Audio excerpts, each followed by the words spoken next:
Okay, Stephen Key here, and today I have a special topic.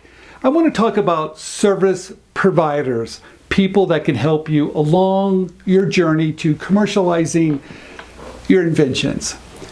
Early on, when I started out, I knew there's no way I was going to be able to do everything myself, so I was going to need some help.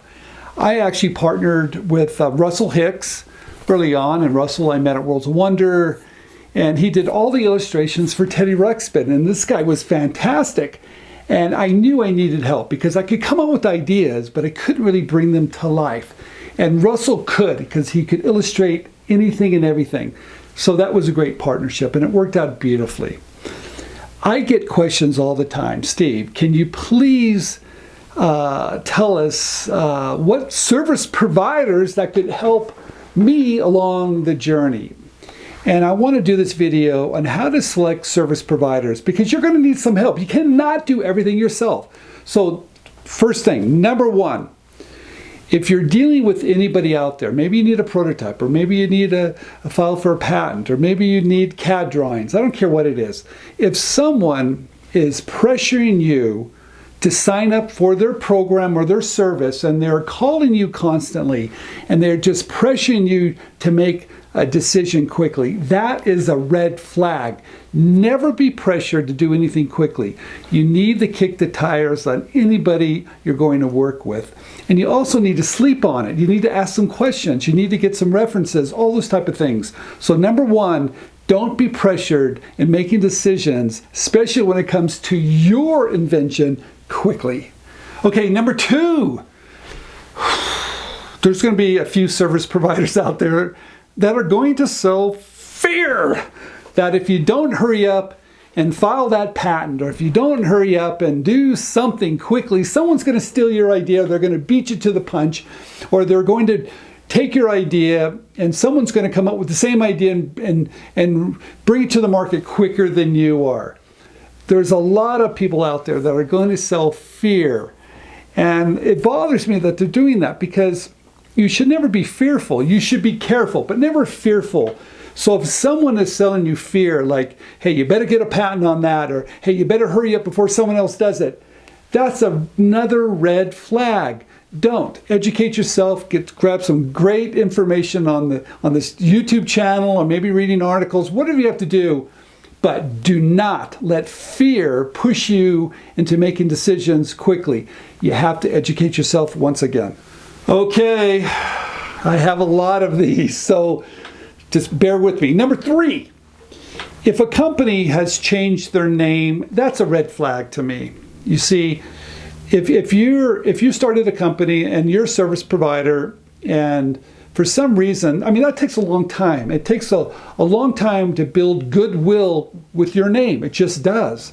So when I see a company changing their name, it's a red flag to me. Why do they change the name? Usually if they change the name, this is just my opinion, that maybe they want to run away from their other name, or maybe for some reason they think that their name has a bad reputation. So please, number three, if a company has changed their name, ask them why. If you're going to contact them, why did they change the name? Or kind of look down, or look on the internet, do a little bit of Googling and see if you can look at the old name and see what pops up. It's hard to hide today if you've done something wrong. Everything's on the internet, so please do your homework. Okay, number four, we're talking about service providers. Another red flag. If you're reaching out to somebody and for some reason they're talking about the competition, and maybe they're tearing down the competition to make them look better, that's another red flag. No one should tear down the competition. Service providers, they all have maybe their strength and maybe their weakness, but when anybody is poking someone else in the eye, it really says a lot about them. So don't listen to those people. Take it with a grain of salt, but you shouldn't have to tear someone else's company down or their service to make you look better. It's a red flag. That's number four. Okay, number five. I hear this all the time, and I have to kind of laugh at this. But every once in a while, someone will say, look, we won't send you an invoice. We only get paid when you get paid. I love when I hear this because you know what it tells me? It tells me that you need them, or you think you need them, or they're trying to convince you that you need them to help you become successful. And they're only going to get paid when you get paid. So that means they're going to attach themselves to your income, to your royalty. I don't know. That doesn't make sense to me at all. Companies that say this, or individuals that say this, I think it's old school. I think it's an old marketing technique. I think it's old and tired. I don't think it works. You don't have to share your royalties with anybody. Also, no one is going to work as hard as you, and you can do it yourself. You don't need these service providers that have the inside track, or the ones they say they've got the connections, or they're going to take you maybe to a trade show and display your product. That's ridiculous. It's old. It's tired. It's never worked. So when someone says, hey, we're going to share in the royalties, or we only get paid when you get paid, it puts a smile on my face. Don't believe it. It's just a way to hook you into their system and give you bad advice. So there you go. All right, number 6. It's number 6. If you see people out there, service providers, that are constantly advertising, to me that's a red flag. If you're truly good at what you do, you don't need to advertise. No, you don't need to advertise at all. You're too busy to advertise. You don't have to go on constantly talking about who you are and all your accomplishments and all that kind of great stuff. When that happens, when people are putting their resume out there, look at what I've done, and they're advertising, they're just not that busy. I don't believe their resumes when I see it that way. I think I don't know what it is. Maybe they're trying to get out there. Maybe they're trying to sell too hard. But if you're really good at something, people are going to line up out your door. You're going to be picky who you pick and who you don't pick. You're going to be choosy because you're busy.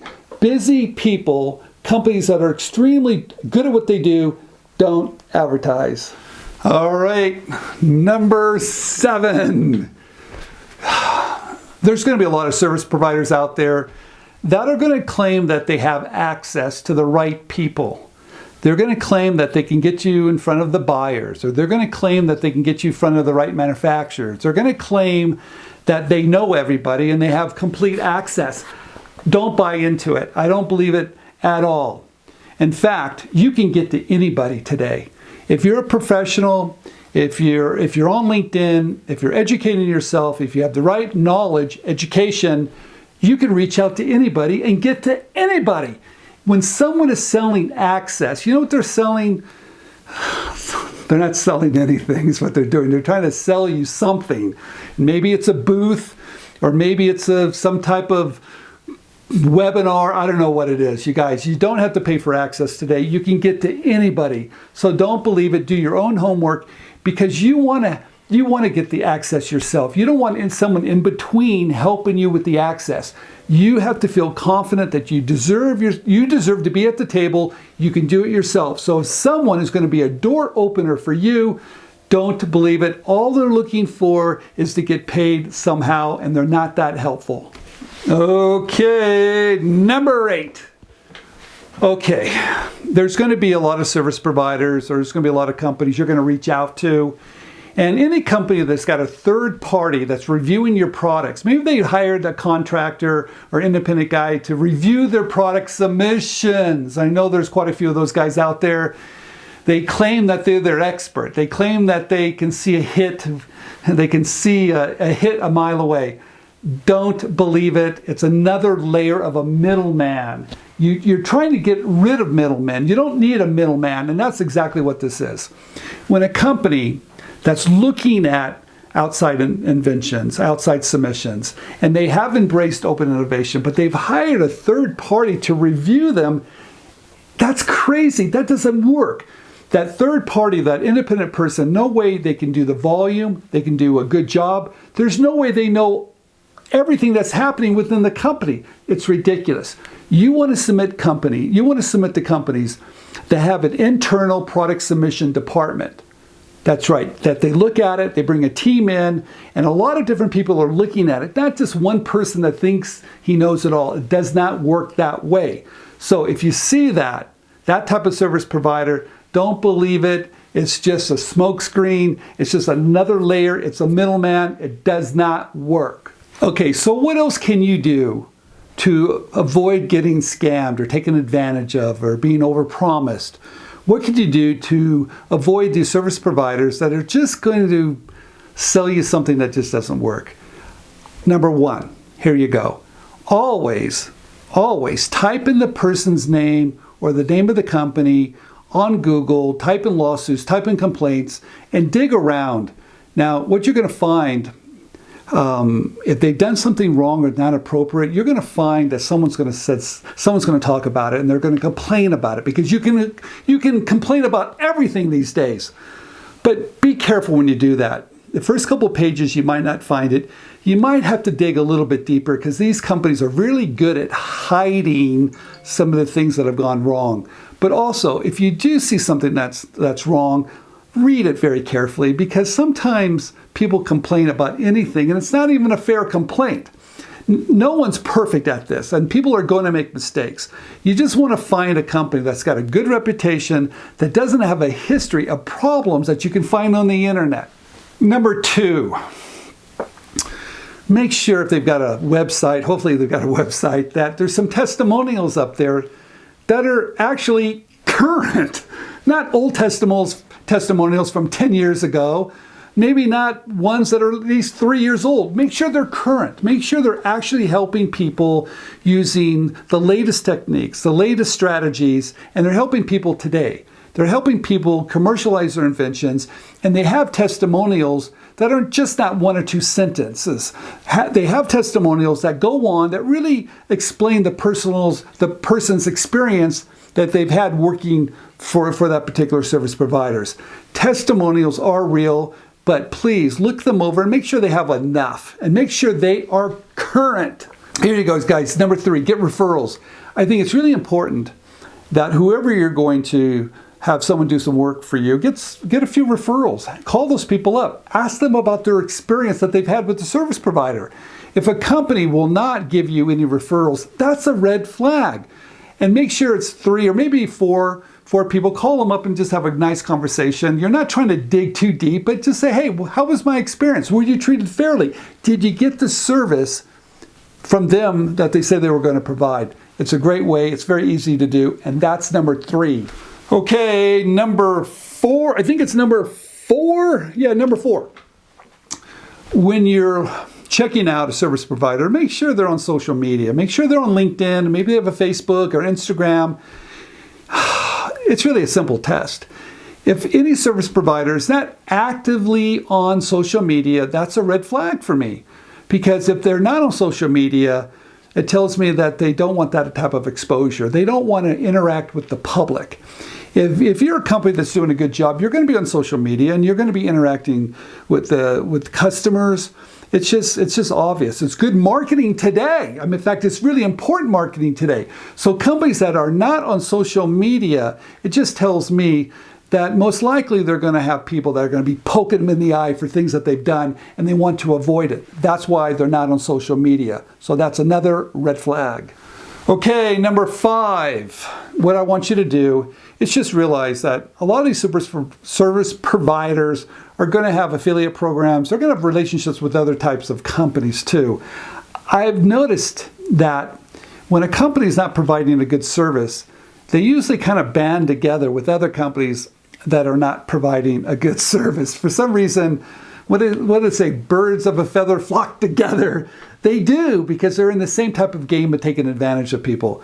So if you find this one company that's got a little checkered past and they're dealing with all these other companies, there's a very good chance that maybe some of the other ones, some of their friends or affiliates, are probably playing the same game. So just be careful.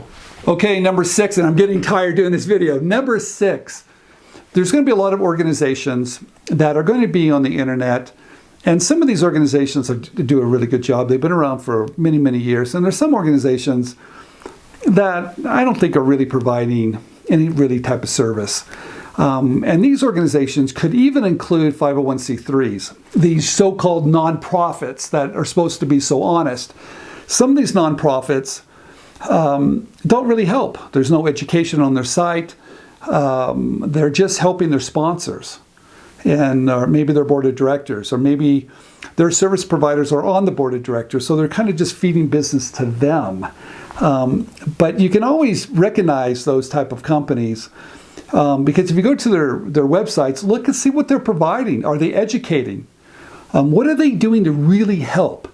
Because if they're really out there helping, they're educating, and they're showing it, and they should also have some testimonials, maybe some referrals. They should have all those things that show that they truly do care and not just servicing their sponsors or board of directors. It makes no sense whatsoever.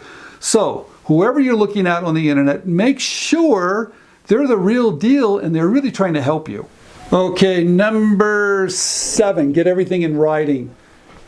If you're going to hire someone to provide some type of service, make sure you know what they're going to provide and make sure there's a timeline of what they're going to provide, but get everything in writing and make sure that when you have that conversation with them, and I'm probably on the phone, but these days maybe on Zoom, look at them in the eye. I always like to kind of know the person I'm going to be working with, and the best way to do this, do it on a Zoom, do it on a Skype. You can tell a lot about someone just by looking at them and see if they're going to be the real deal. But just in case, get everything in writing and make sure there's a timeline of what they're going to deliver, right? And make sure it's pretty tight and you know exactly what you're going to get. And also, here's another tip. Don't give them all the money up front, right? Maybe you pay for half of it at the very beginning and maybe a little bit more in the middle. And at the very end, when it's completed, you give them the lump sum. I don't care how you divide it up, but don't just give them all the money at the very beginning. You have to give them a little incentive to work hard for you. So get everything in writing, and that's number 7. Number 8. I believe before you hire any service provider, educate yourself, right? I know a lot of us out there are going to need some help. I needed some help, and you're going to probably need some help too. So, but before you hire anybody, learn a little bit about what type of service they're going to be providing you. So it kind of matches up exactly what you need, and they're going to provide that. If you educate yourself, you'll ask better questions, you'll know what to expect, and you'll be able to find a better service provider. So educate yourself. It's very, very important on the whole process. So when you need somebody, you need the right person to deliver the right product at the right time at the right price. So do your homework. Okay, this has been a long video and I'm tired, so I'm going to summarize it. You guys, you're going to need at some time during this journey, you cannot do everything yourself. I know that. You're going to need to educate yourself, and at some time you're going to need some help. That's okay. We all do. I've had help along my journey repeatedly, but I've learned this. You have to slow it down. Don't be rushed into any of this. Take your time, educate yourself. Do some homework on anybody you're going to work with. Kick the tires, get good referrals, look at their testimonials, make sure they're current. And those are really simple things to do. Everything's on the internet these days. And just look at it and do a background check. It's really simple to do. It's not hard. Also realize there's probably going to be a lot of people out there that are giving free advice, just like this video. But make sure if they're giving free advice, they have done the work. They have made a living doing this.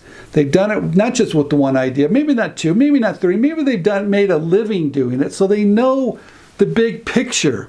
And make sure whoever's doing it, that they are current, that they've been in the game long enough, they know what's right and what's wrong and how to navigate the bumpy roads along the way.